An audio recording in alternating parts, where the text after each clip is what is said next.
Kayak kemarin kan gue kan sempet bahas ini ya, sempet bahas boti ya. Dan ternyata gue makin sering tuh nemu-nemu kayak konten-konten apa boti. Terus yang paling parahnya lagi, gue tadi nemu kayak konten anak SD itu dia lagi perayaan apa gitu, jadi kayak bikin yel-yel gitu. Dan tingkah laku anak SD itu, yang maksudnya yang mimpin yel-yel tersebut itu kayak boti anjay, emang kelakuannya boti, jadi kemayu gitu anjing.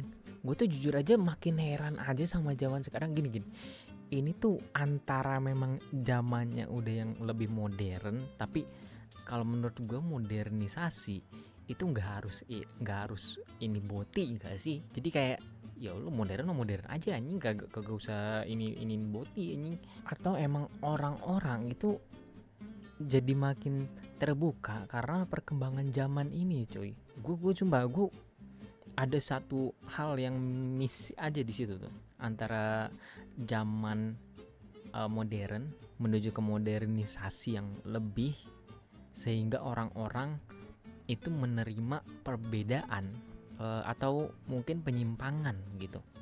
Atau mungkin orang-orang itu sebenarnya nggak peduli, atau mungkin orang-orang sebenarnya nggak peduli, jadi mereka itu ya cuman anggap boti-boti ini itu sebagai hiburan.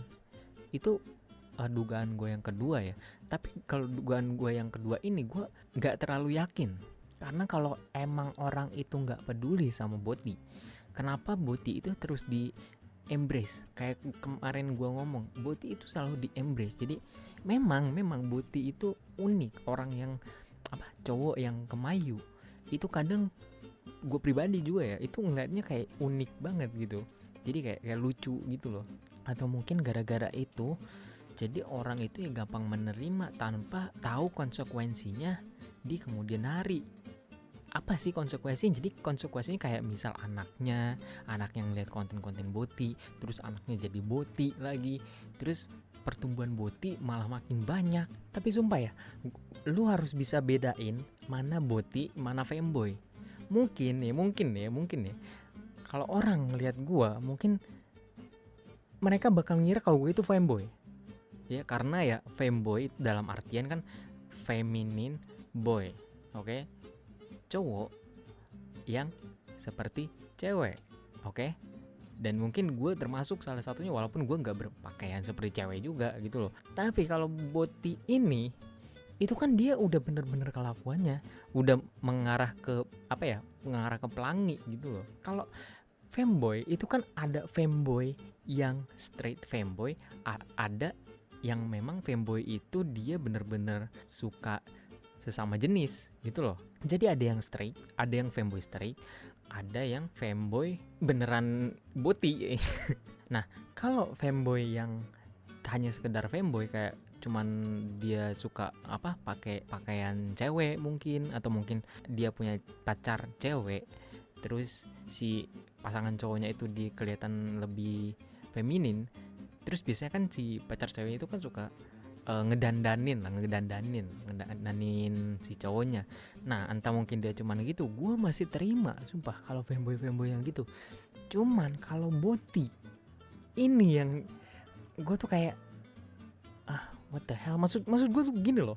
Mereka yang boti itu kan mereka itu calon dari bapak rumah tangga, ada masa depan bapak rumah tangga yang mereka bawa gitu, yang mereka emban gitu loh. Ya semua cowok sih sebenarnya, cuman kita ngomonginnya soal boti dulu nih. Lu bayangin nanti misal si boti-boti ini dapat mungkin dapat hidayah atau gimana gitu dan menjadi normal, dan mereka lihat ke belakang lagi, entah mungkin dari kontennya atau mungkin anaknya mungkin nemu kalau dulu bapaknya itu boti, yang beneran boti, yang cowok suka sama cowok, itu gimana bro? Gue bukan yang ngurusin hidup orang ya, itu terserah lu. Gue cuma heran aja, ini kan obrolan jam 3 pagi, jadi apapun bodo amat gue obrolin nih. Balik lagi ke yang tadi, ada masa depan bapak keluarga di para cowok-cowok kemayu ini. Mungkin umur mereka itu berapa ya, mungkin 20, 25, mungkin masih di daerah-daerah umur segitu, mungkin belum mikirin. Tapi nanti kalau seiring berjalannya waktu, mereka itu bakalan sadar atau enggak. Mungkin jawabannya memang ada dua ya, 50-50 antara sadar atau enggak. Cuman kalau nggak sadar nih kalau nggak sadar, mau sampai dia punya pacar cowok, literally yang cowok sama cowok, terus nikah cowok sama cowok, wah itu gila sih. Gue nggak gini, di luar negeri itu memang ada peraturan yang memperbolehkan nikah sesama jenis. Intinya di luar negeri ya, entah itu di US atau di mana, pokoknya ada. Tapi kalau di Indo, gue nggak yakin itu bakal bisa terjadi sih, karena ya kayak kita tahu sendiri, Indo itu kan memang bukan menganut peraturan Islam ya, tapi beberapa peraturan-peraturan di Indo atau mungkin bahasa lainnya itu peraturan yang tidak tertulisnya itu kan kebanyakan itu menganut ajaran Islam, walaupun tidak tertulis, walaupun itu bukan peraturan negara. Nah makanya itu tuh, karena bukan peraturan negara. Nah kalau ada seseorang, misal Boti terus nikah cowok sama cowok, itu bakal abis nanti, pasti gue yakin pasti ada orang-orang Indo yang protes, udah pasti. Nah itu bagaimana itu nantinya. Oke, ini obrolan jam 3 pagi. See you next time. Bye bye.